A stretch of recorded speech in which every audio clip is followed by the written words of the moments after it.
Bismillahirrahmanirrahim. Assalamualaikum warahmatullahi wabarakatuh. Innal hamdalillah nahmaduhu wa nasta'inuhu wa nastaghfiruh wa na'udzu billahi min shururi anfusina wa min sayyiati a'malina. May yahdihillahu fala mudilla lahu wa may yudlil fala hadiya lahu. Asyhadu an la ilaha illallah wa asyhadu anna Muhammadan abduhu wa rasuluh la nabiyya wa la rasula ba'dahu. Allah Ta'ala fi kitabil karim. A'udzu billahi minasyaitonir rajim. Bismillahirrahmanirrahim. Ya ayyuhalladzina amanu taqullaha haqqa tuqatih wa la tamutunna illa wa antum muslimun. Ya ayyuhan nasu taqu rabbakum alladzi khalaqakum min nafsin wahidah wa khalaqa minha zawjaha wa bassa minhuma rijalan katsiran wa nisaa'a wa taqullaha alladzi tasaaluna bil arham innallaha kana 'alaykum raqiba. Ya ayyuhalladzina amanu taqullaha wa qulu qawlan sadida yuslih lakum a'malakum wa yaghfir lakum dhunubakum wa may yuti'illaha wa rasulahu faqad faza fawzan 'azima. Amma ba'du. Wa qala Rasulullah sallallahu alaihi wasallam man salaka tariqan yaltamisu bihi ilman sahalallahu lahu tariqan ilal jannah. Bapak Ibu jamaah pengajian rahimakumullah, alhamdulillah bil alamin. Segala pujian karena kita berkat Subhanahu wa taala. Malam hari ini kita kembali didudukkan oleh Subhanahu wa taala dalam majelis yang mulia ini, majelis ilmu. Yang pertama itu kita duduk dulu di majelis ilmu. Masalah nanti materinya apa, isinya apa, nomor 2, nomor 3. Karena duduknya saja ini sudah mendapatkan satu hutaman yang luar biasa. Meskipun ya materi malam ini materi biasa, terutama wudhu, itu sudah ngaji dari kecil ini masalah wudhu itu. Oh dibahas lagi. Ya jangan pula karena di kitabnya ini ya bab utama wudhu diletakkan di bab 30 banyak. Jadi nggak mungkin kita lewati. Beliau sudah menuliskan ya, meletakkan di 30. Pas giliran masuk bab ini, nah ini wudhu ini loncatin aja nggak ada ini. Ya, tetap kita bahas. Karena dakwah itu jamaah Allah memberitahu orang yang belum tahu dan mengingatkan yang lupa. Ya. Jadi yang belum tahu diberitahu, nah yang mungkin lupa itu diingatkan. Toh pengajian kita juga adalah tadbirul ghafilin, peringatan bagi orang-orang yang lalai. Mungkin nanti ada riwayat-riwayat tentang wudhu ini, keutamaan wudhu ini yang kita lupa, sehingga kita ketika berwudhu itu kurang penghayatannya. Padahal itu luar biasa. Salam salam semoga tetap terlimpahkan kepada Nabiullah Muhammad sallallahu alaihi wasallam, kepada keluarganya, kepada para sahabatnya, kepada para tabi'in, tabi'in, dan orang-orang yang mengikuti mereka dengan baik di akhir zaman. Jamaahullah, riwayat pertama ini dari sahabat namanya Amr bin Abbasah. Ada yang menyebutnya Amr bin Abbasah. Beliau ini menyebut dirinya Rukul Islam, orang Islam nomor 4. Nomor Islam, orang Islam nomor 4. Yang pada dia itu nanti pertama Rasulullah SAW, yang kedua Ibunda Khadijah Anha, kemudian Abu Bakar Al-Anhu, Ali bin Abi Thalib dan sebagainya. Tapi beliau mengatakan berdasarkan hadis ini, beliau mengatakan beliau itu orang Islam nomor 4 setelah Rasulullah, Abu Bakar Siddiq, Bilal bin Rabah, Nabi yang lain. Jadi ini manusia termasuk as-sabiqun al-awwalin. As-sabiqun al-awwalin itu termasuk adalah orang-orang yang telah dijamin oleh Subhanahu wa taala ya Allah ridho kepada mereka, mereka ridho kepada Allah Subhanahu wa taala. Radhiyallahu anhum wa radu an. Jamaah Allah, kata beliau, ya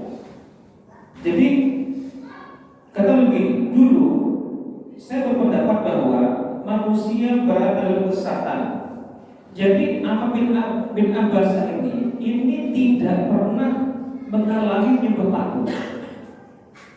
Meskipun Islam Rasulullah belum diutus, tapi beliau dari hati sudah menolak penyembah pada berhala itu. Jadi sama dengan Abu Bakar Siddiq radhiyallahu anhu. Abu Bakar itu tidak pernah mengalami menyembah patung. Meskipun Rasulullah belum menjadi nabi, beliau tidak pernah menyembah patung. Sama dengan Amr bin Abbas tidak menyembah patung.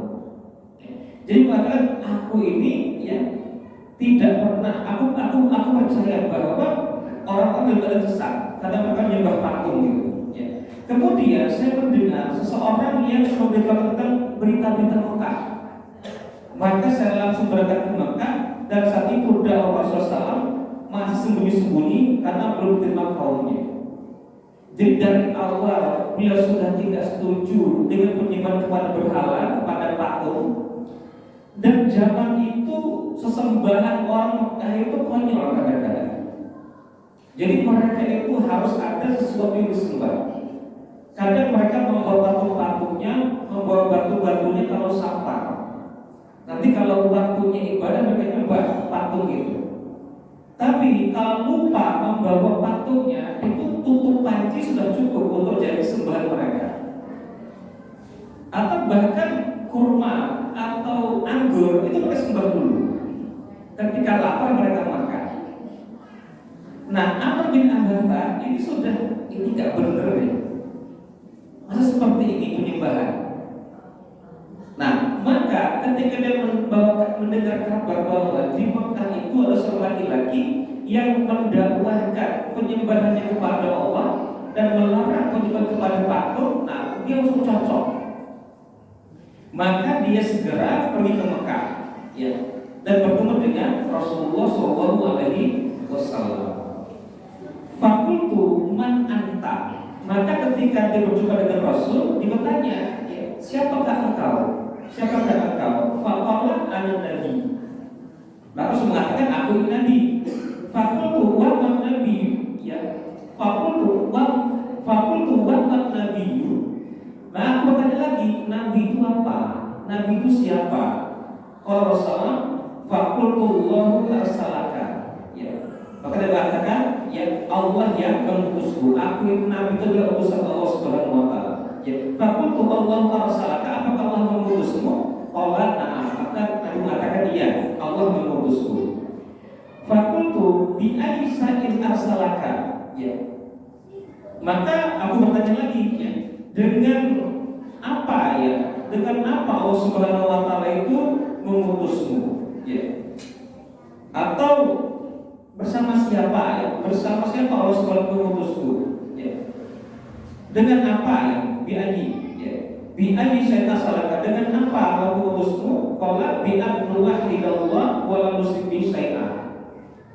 Allah itu mengutusku dengan ajaran mentauhidkan Allah Subhanahu wa taala dan janganlah kita ini mensekutukan Allah Subhanahu wa taala.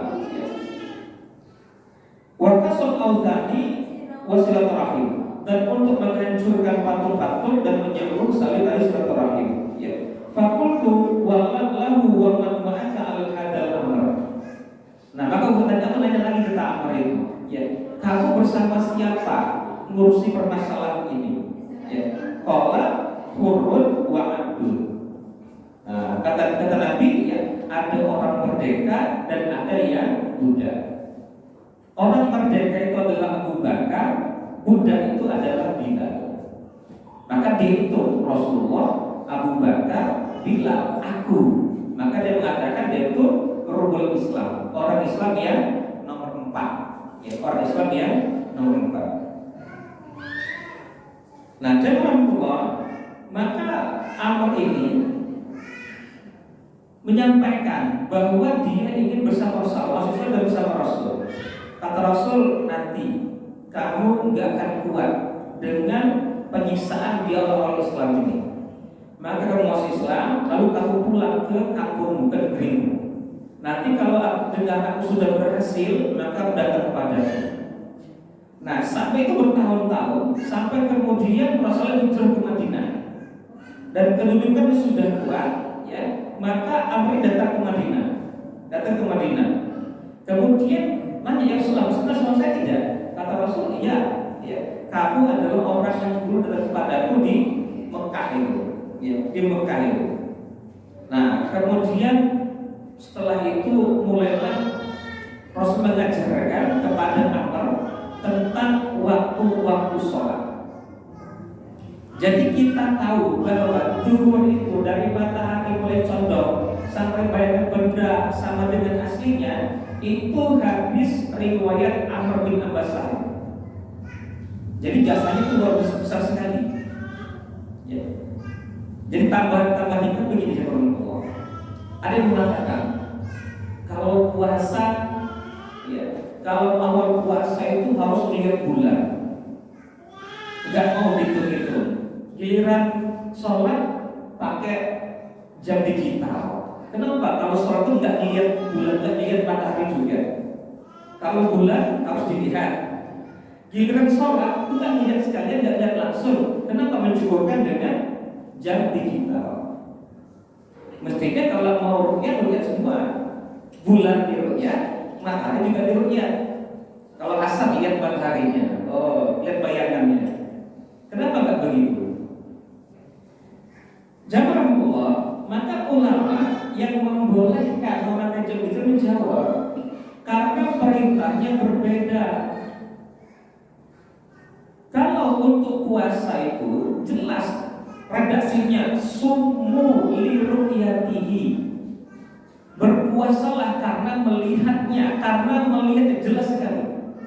Wa aftiru liru'yatihi, dan lebaranlah juga karena melihatnya.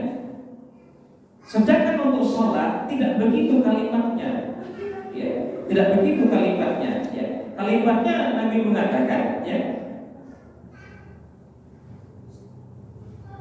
tentang masalah itu bahwa zuhur itu ketika matahari sudah condong dan seterusnya gitu. Jadi tidak ada perintah lihatlah matahari, lihatlah bayangan, itu tidak ada. Maka kalau ada indikasi itu sudah condong, ya sudah masuk. Meskipun kita tidak melihat mataharinya langsung, ya, tidak melihat mataharinya langsung. Jadi redaksi memang berbeda seperti itu. Ya. Nah, sampai kemudian zaman orang tua, ya, ketika jadi dijelaskan semua tentang waktu sholat itu, sampai kemudian masuk dalam masalah wudhu, ya, sampai ke dalam masalah wudhu. Ya Nabi Allah, akhbirni anil wudhu.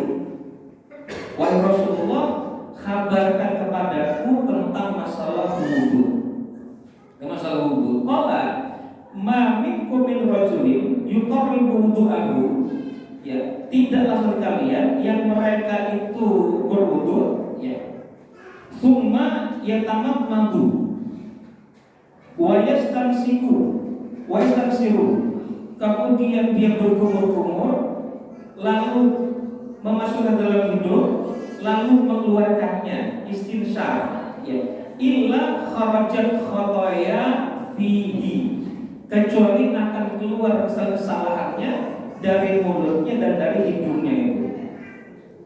Jadi kalau tadi kita wudu berkumur-kumur kita keluarkan, maka dosa-dosa yang dilakukan oleh lisan, oleh mulut itu akan keluar bersama air yang keluar.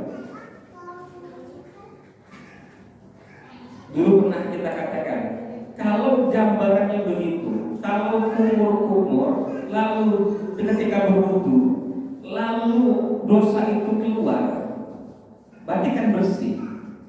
Pemahaman lebih dalamnya lagi, maka orang-orang yang biasa berwudu maka tidak sepantasnya untuk mengucapkan kata-kata yang mengandung dosa, nggak pantas.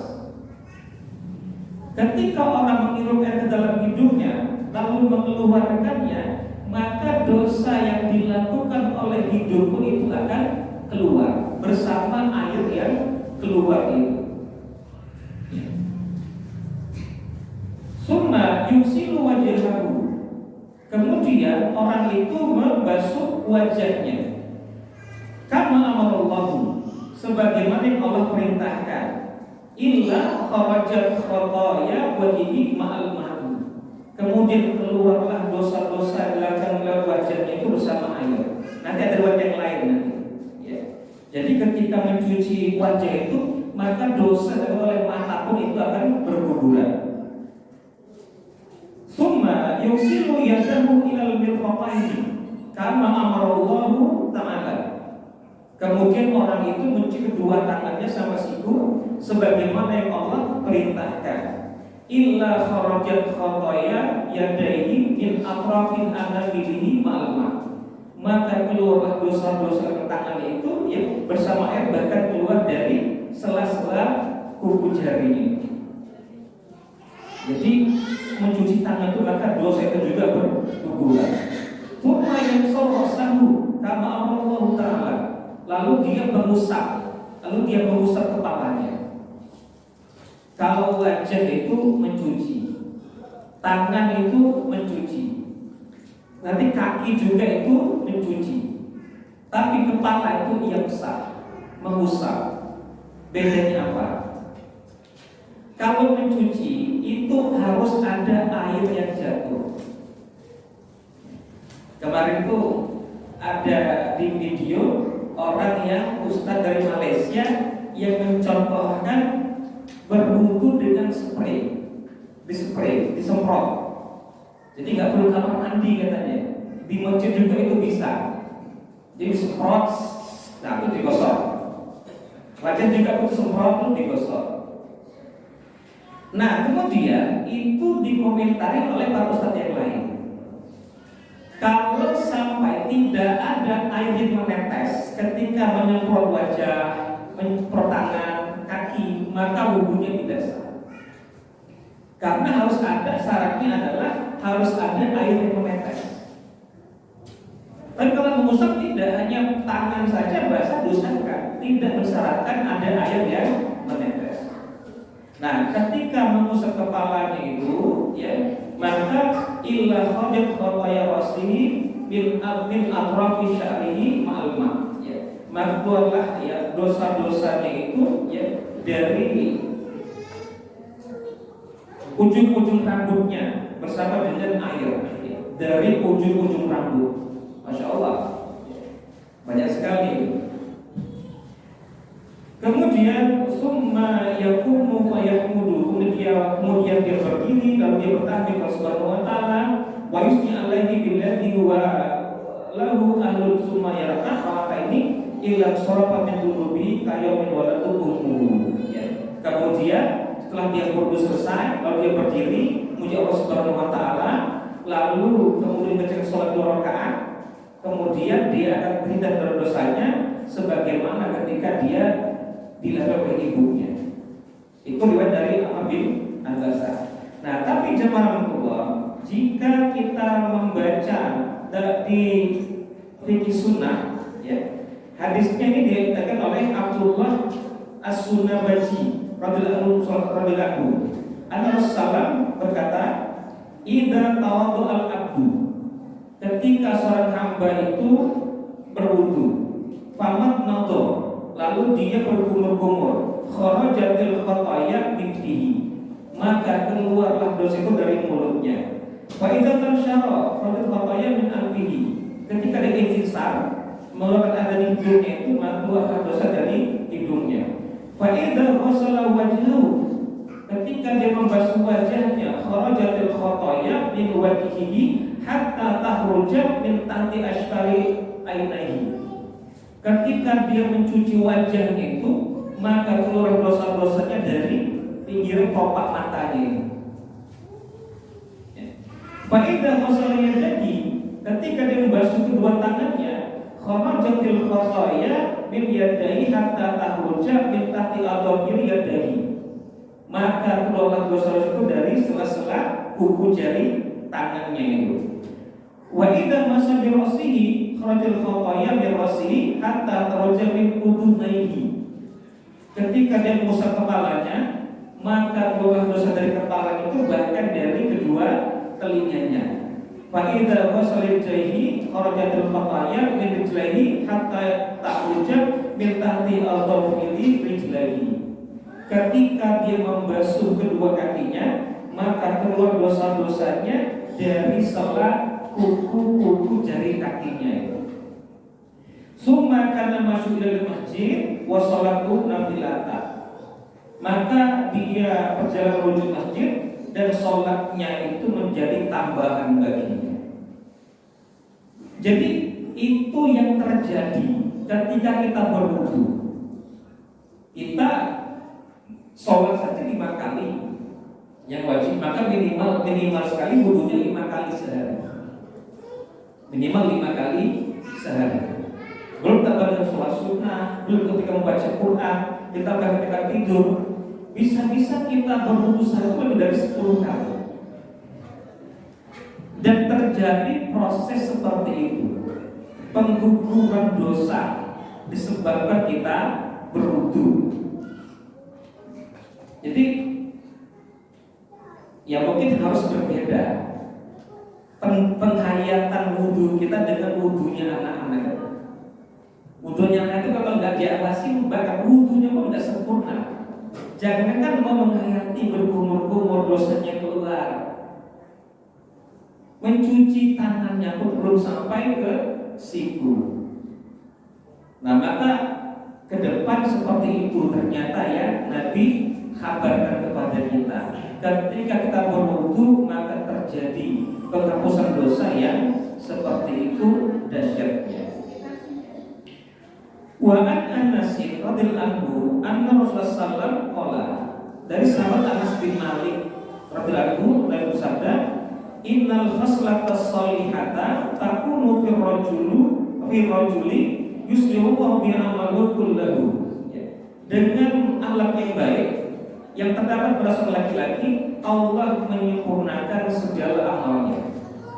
Dengan akhlak yang baik yang ada pada seorang, Allah akan menyempurnakan amalnya. Wa tahur rajuli li salatihi, dan bersucinya seorang untuk sholatnya, berwudunya seorang untuk sholatnya. Yukafirullahu bituhurihi dunubahu wa tabqa sholatu lahu nafilatan.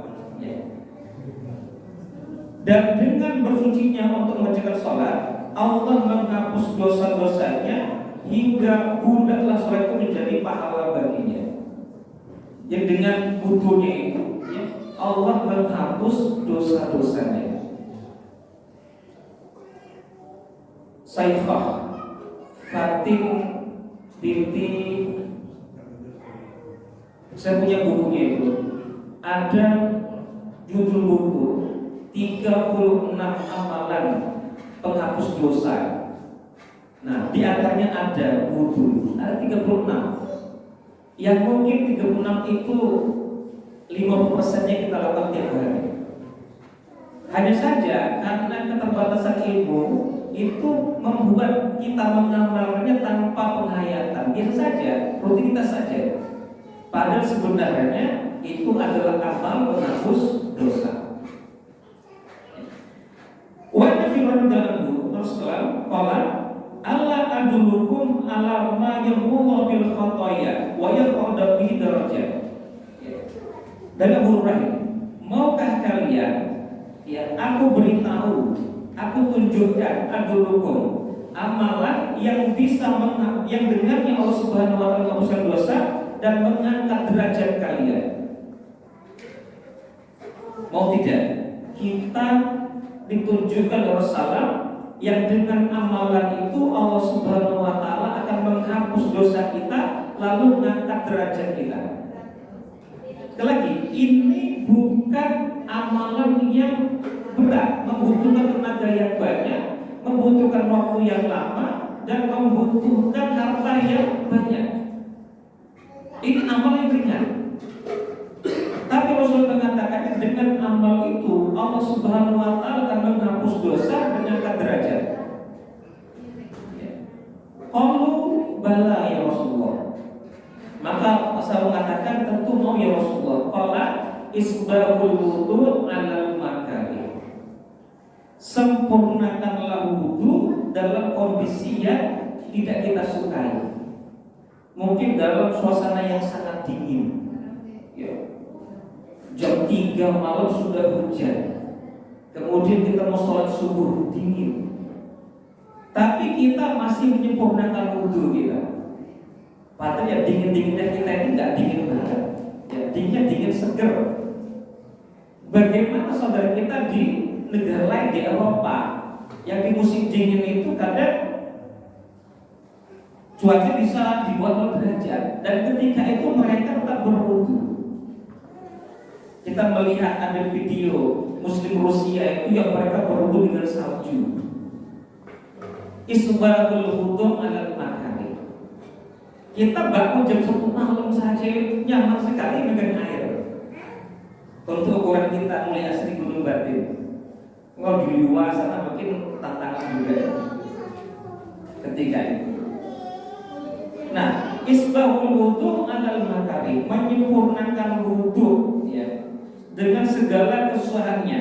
Wa kasratul khata ilal masajid, dan memperbanyak langkah menuju masjid. Sempurnakan wudu, kemudian banyak berjalan menuju masjid. Wa tidau sholati ba'da shalah, dan menunggu sholat ke sholat. 3 ini insya Allah kita lakukan semuanya baru saja. Yang bagusnya berwudhu di rumah. Jadi dalam pembahasan sholat jamaah itu akan berbeda nanti. Orang yang dia ke pasar malamnya dekat masjid, lalu azan berkumandang. Nah, dia ke masjid dulu untuk mencari sholat isya. Tapi dia dari awal itu pasar malam niatnya. Lalu ada azan berkumandang, dia sholat jamaah, dapat pahala dia, alhamdulillah, tidak lalai. Tapi kalau ada orang yang dari awal niat sudah mau ke masjid, dia sudah wudu dari rumah untuk ke masjid. Nah, maka langkahnya dari rumah itu sudah dinilai pahala oleh Allah Subhanahu wa taala, memperbanyak berjalan menuju masjid. Jadi sama-sama sholat jamaah, yang satu sudah wudu dari rumah, yang satu wudunya di masjid, itu tak berbeda. Syekh Shalih Al-Munajjid menulis kitab 33 kiat khusyuk dalam sholat. Jadi kita beliau itu men-setting untuk khusyuk dalam sholat itu bukan ketika takbir. Jadi memulai sholat khusyuk itu bukan ketika takbiratul ihram, tapi semenjak dari rumah. Semenjak wudu dari rumah berjalan ke masjid itu sudah mulai men-setting untuk mendapatkan sholat yang khusyuk. Maka saya sering dengan anak-anak kita itu sudah komat masih main-main, itu nanti sulit kita untuk mendapatkan sholat yang khusyuk. Kenapa? Karena settingannya itu untuk mendapat sholat khusyuk itu sudah wudu dari rumah, sudah wudu dari rumah. Kenapa? Dikatakan di sini, maukah kalian aku tunjukkan satu amalan yang dengannya Allah Subhanahu wa taala akan menghapus dosa-dosa kalian dan Allah Subhanahu wa taala akan mengangkat derajat kalian. Mau ya Rasulullah? Ya, isbahul wudu ala makari, menyempurnakan wudu dengan segala kesulitannya, kemudian memperbanyak berjalan menuju masjid.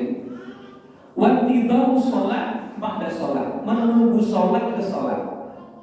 Kita sholat maghrib, kemudian kita nunggu sholat isya, kita isi dengan taklim. Ini menunggu sholat ke sholat, menghapuskan dosa, kemudian mengangkat derajat. Fadzalikumur riba, fadzalikumur riba, fadzalikumur riba. Riba itu adalah tentara kaum muslimin yang berjaga di perbatasan. Karena negeri sedang genting, takut diserang oleh musuh, itu namanya riba. Nah, nunggu sholat itu disamakan dengan riba. Ya, disamakan dengan riba. Jadi satu perkara yang sebenarnya tidak sangat memberatkan. Wudu dengan sempurna, banyak berjalan di masjid, kemudian nunggu sholat ke sholat.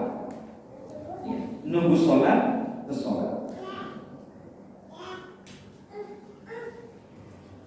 anhu, Masdar Hurairah radhiyallahu anhu, anna Rasulullah atal maqbarah. Anna Rasulullah atal maqbarah. Bahwa Rasulullah itu mendatangi kuburan, mendatangi pekuburan. Faqala assalamu alaikum dara qaumin mu'minin. Wa inna insyaallah bikumul lahiqun. Kemudian setelah itu kan doanya dan mengatakan wadatu law anna qad ra'ayna ikhwanana.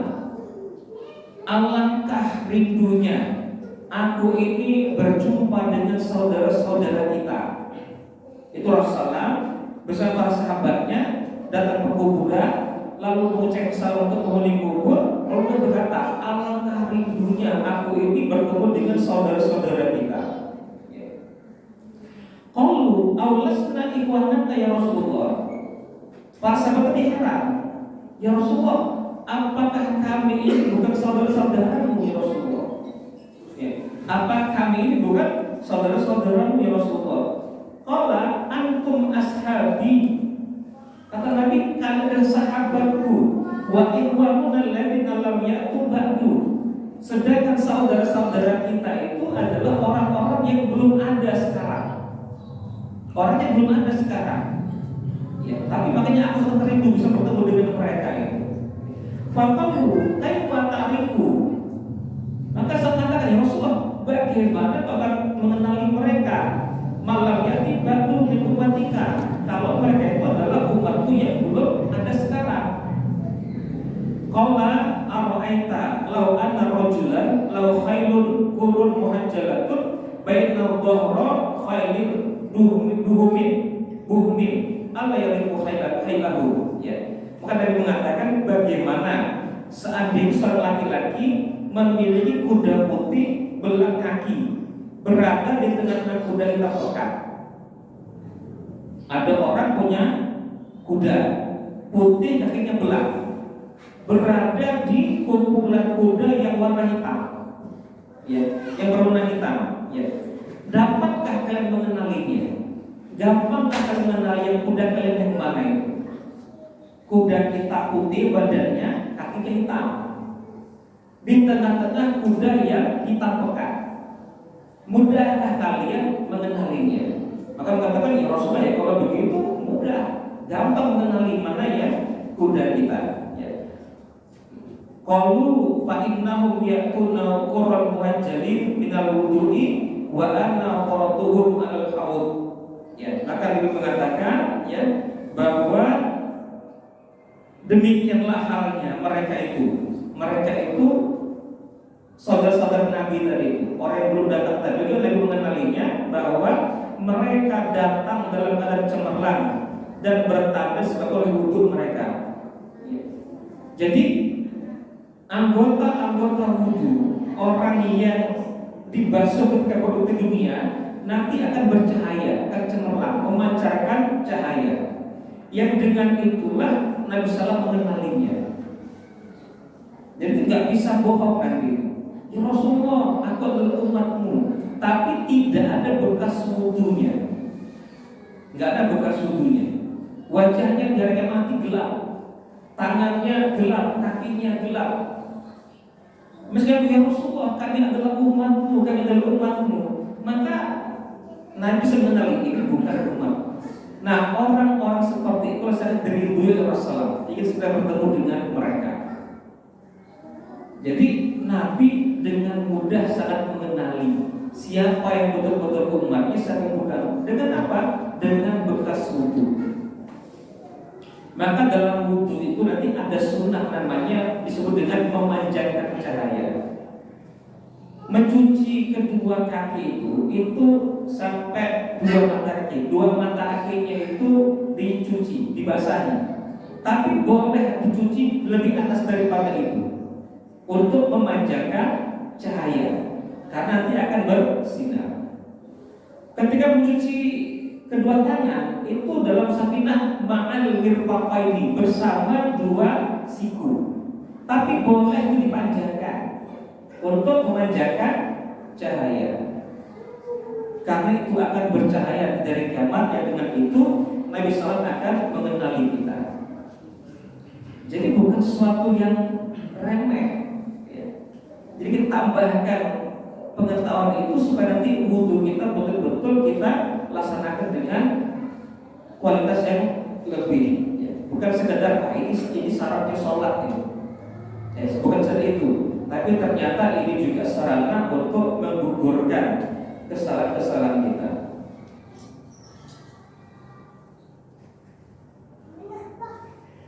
Kemudian Syekh Abu Les ini berkata, dari ayahnya Darul Saman, saya menemukan di dalam apa yang telah diturunkan oleh Allah Subhanahu wa taala bahwa barang siapa yang selalu berwudu setiap kali berhadas.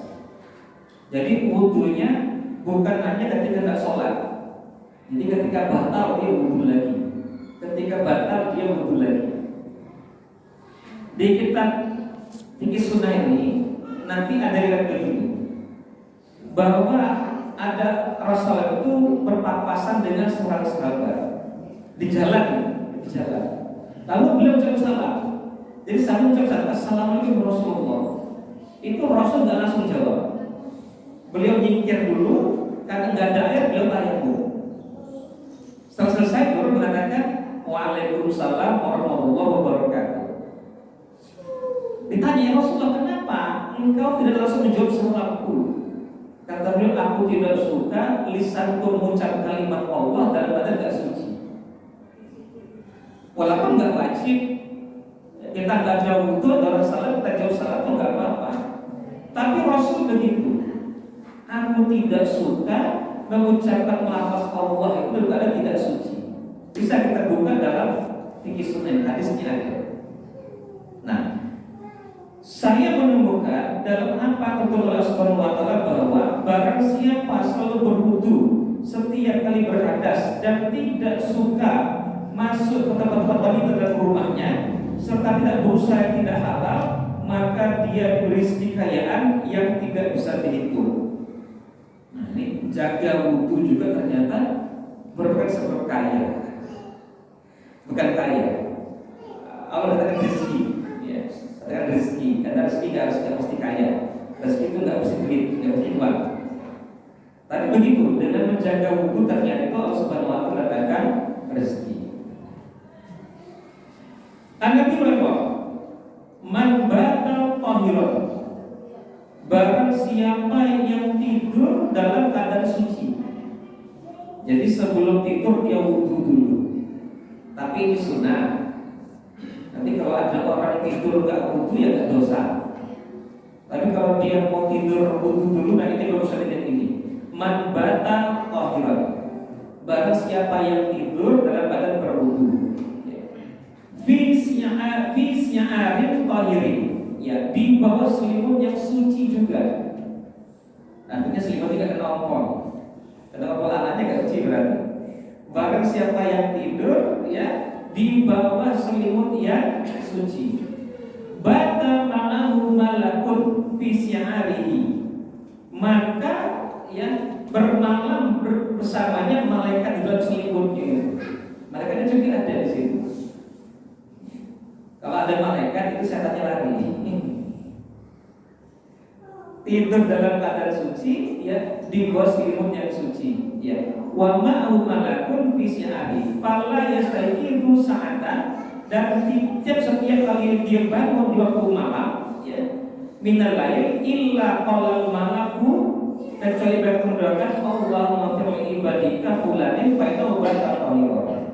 Jadi kalau dia terbangun malam itu maka mereka mendoakan, ya Allah ampunilah hamba-Mu si fulan ini. Kenapa? Karena dia tidur dalam keadaan suci. Dapat doanya malaikat, dapat penjaganya malaikat, dan dapat juga doanya malaikat. Jadi gimana ini menggantungkannya tidur dalam keadaan suci. Kemudian dalam Syafi'i, sentuhan suami istri itu membatalkan wudu. Terus gimana? Nanti tidur sentuhan wudu lagi, nggak tidur kan? Yang penting naiknya itu dalam keadaan suci. Kalau begitu nanti wudu lagi, senggolan wudu lagi. Jadi jamaah Allah, ternyata tidur dalam badan suci itu akan dapat jaga malaikat dan doanya malaikat. Kemudian dari menantunya Rasulullah SAW, dari Imran bin Abbas, dia berkata, saya melihat Us bin Affan itu berwudu. Menjelaskan cara wudunya, ya. Kemudian Us berkata, saya melihat Rasulullah berwudu seperti wuduku ini.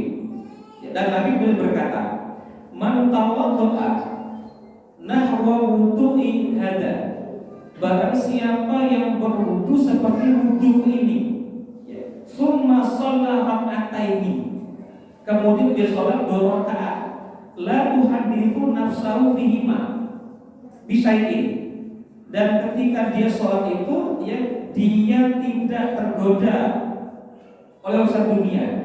Jadi tidak berbicara dengannya sedikit itu, dalam sholatnya itu dia tidak tergoda dengan urusan yang lain. Jadi dia khusyuk sholatnya. Min amri dunia, ghufir lahu ma taqaddama min dzambihi wa ma ta'akhkhar. Maka diampuni dosa yang telah lewat dan yang akan datang. Jadi barang siapa berwudu seperti wudunya Rasulullah SAW, kemudian mengerjakan sholat 2 rakaat, yang sholatnya itu khusyuk, ya, tidak tergoda dengan urusan dunia dalam sholatnya itu, maka diampuni dosanya yang telah lewat dan yang akan datang. Wudu itu, ya, berwudu bisa mendapatkan fadilah yang luar biasa seperti itu. Ini bisa kita praktekkan. Kita belajar ilmu yang tinggi-tinggi tapi nggak dipraktekkan, hanya mau di kepala saja untuk debat-debatan. Makan panas itu, debat tentang pro kontra musik itu, dan itu luar biasa menghabiskan energi sampai ada yang vonis kafir keluar. Alhamdulillah bintang. Kita kaji begini, wudu, mau tidur wudu, praktekkan. Banyak berjalan menuju masjid, kita jalan menuju masjid, itu sudah luar biasa daripada sekedar, ya, belajar membaca buku wawasan banyak untuk debat-debatan saja. Ketika azan berkumandang nggak sholat, tapi debatnya dahsyat. Alhamdulillah ini tadi. Jamaah kita stop dulu untuk azan isya. Masih banyak riwayat yang berkaitan dengan masalah wudu ini. Assalamualaikum warahmatullahi wabarakatuh.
Assalamualaikum warahmatullahi wabarakatuh.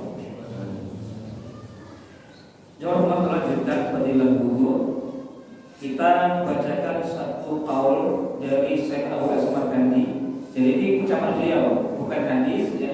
Ucapan beliau. Beliau mengatakan bahwa orang yang berwudu adalah menyadari bahwa dia hendak menghadap Rabbnya. Jadi ketika berwudu itu dia sadar bahwa dia akan berjumpa dengan Allah Subhanahu wa Ta'ala. Ia hendaknya bertobat dari semua dosa, karena Allah Ta'ala memberikan bersuci dengan air itu sebagai tanda mencuci dosa-dosanya. Jadi ketika kita berwudu itu, kita mencuci anggota wudu kita itu, ya, itu tanda Allah mencuci dosa-dosa kita. Jadi yang bersih itu bukan hanya anggota wudunya, tapi dosa yang dilakukan oleh anggota wudu itu juga disucikan oleh Allah Subhanahu wa Ta'ala. Dia hendaklah memulai wudunya dan menyebut nama Allah. Dengan baca Bismillah. Bila dia berkumur-kumur, berarti dia membasuh mulutnya dari gunjingan dan dusta. Jadi dari kumur-kumur itu dia membasuh mulutnya gunjingan dan dusta. Maka ketika sudah bersih nanti itu enggak layak untuk kembali gunjing dan dusta. Bila dia membasuh wajahnya, maka berarti dia membasuhnya dari pandangan yang haram, dan seterusnya seperti itu. Nah, apabila dia selesai mengerjakan wudu, hendaklah dia berdoa. Doanya bagaimana? Dari kemudian akhir, idza faragha ahadukum min wudu'ihi faqala asyhadu an la ilaha illallah wa la syarika lah wa anna Muhammadan abduhu wa rasuluh. Nah, sampai itu saja. Mau tambah Allah waj'alni minat tawabina waj'alni mutahhirin, silahkan. Tapi sampai di wa anna Muhammadan abduhu wa rasuluh cukup. Apa kata Nabi? Maka futihat lahu samanatu abwabil jannah yadkhulu min ayyiha sama. Maka dibukakan pintu surga yang 8 itu, dan dia dipersilakan masuk ke pintu mana saja dia sukai. Wudu itu. Habis berwudu, berdoa sudah wudu. Anak-anak kiri itu kalau wudu itu lari, tak doa setelah wudu. Jadi penghayatan itu enggak ada. Padahal kalau itu dilakukan, dibukakan pintu surga yang 8 itu, dan dia dipersilakan masuk ke pintu mana saja yang dia sukai. Jamaah Allah, Imam Ghazali rahimahullah, ya, dalam kitab beliau Bidatul Hidayah sampai mengajarkan doa pada setiap gerakan kita ini, ya, pada setiap gerakan kita ini, ya. Misalnya contohnya supaya wudu itu kita hayati, bukan sekedar membasuh saja, tapi beliau sampai mengajarkan doa-doanya yang luar biasa. Ya.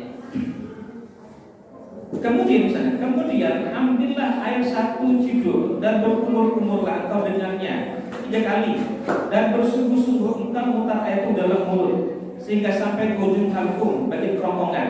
Kecuali jika engkau puasa, maka engkau perlakukan kumur itu dan baca oleh ketika itu, Allahumma a'inni ala tilawati kitabika wa qasratil dzikraka wa tsabbitni fil qawli tsabit fil hayati dunya wa fil akhirah.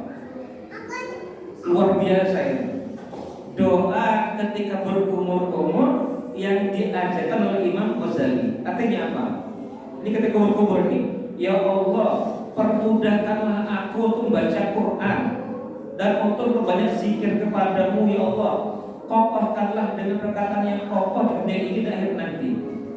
Jadi kokohkan lisanku ini untuk mengucapkan kalimat la ilaha illallah di dunia dan di akhirat nanti. Itu permintaan ketika kita mencuci, ketika kita berkumur-kumur. Dan masih banyak lagi. Ketika masukkan dalam hidung, maka doanya Allahumma arufni raihatul jannah wa anta an-naradin. Mencuci hidung itu doanya, ya Allah, ciumkanlah akan hidungku ini akan baunya surga, sedangkan engkau ridho kepadaku. Ya Allah, buatlah aku ini mencium baunya surga, ya Allah, sedangkan engkau ridho kepadaku. Maka kalau seperti ini luar biasa, wudunya itu akan berbeda. Bukan dia mengatakan itu gak ada dasarnya, gak ada dalilnya, bid'ah. Ala kulli hal ini diajarkan oleh Imam Al-Ghazali.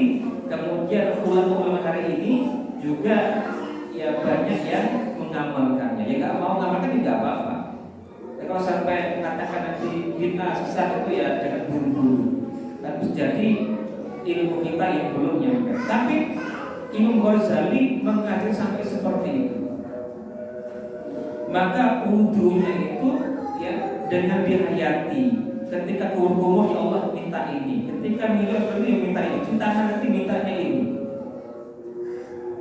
Jadi betul tadi itu khusyuknya itu sudah disetting semenjak wudhu di rumah itu, bukan ketika takbir. Maka wajar nanti yang kita akan melihat, menjumpai, mendengar, membaca kisah-kisah bahwa orang-orang salafus saleh itu mereka sholatnya memang luar biasa. Karena berbeda ya, settingan sudah dari awal, wudhunya dihayati sampai takbirnya pun seperti itu ya. Maka ada kitab tadabbur bacaan sholat, kitab yang sangat bagus.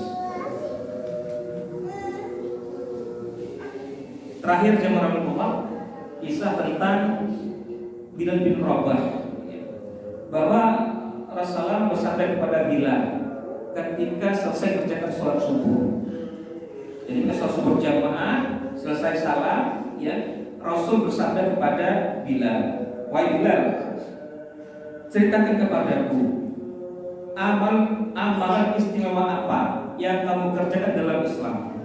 Karena tadi malam aku mendengar suara sandalmu di dalam surga. Sandalnya di surga.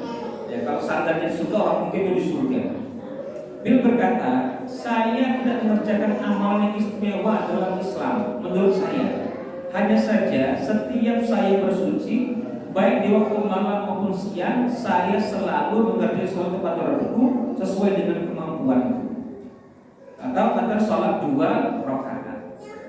Jadi ini amalan menurut Bilal. Jadi Bilal ini dia beristihad. Habis wudu sholat 2 rakaat. Setiap wudu sholat 2 rakaat. Nabi tidak pernah mengajarkan itu.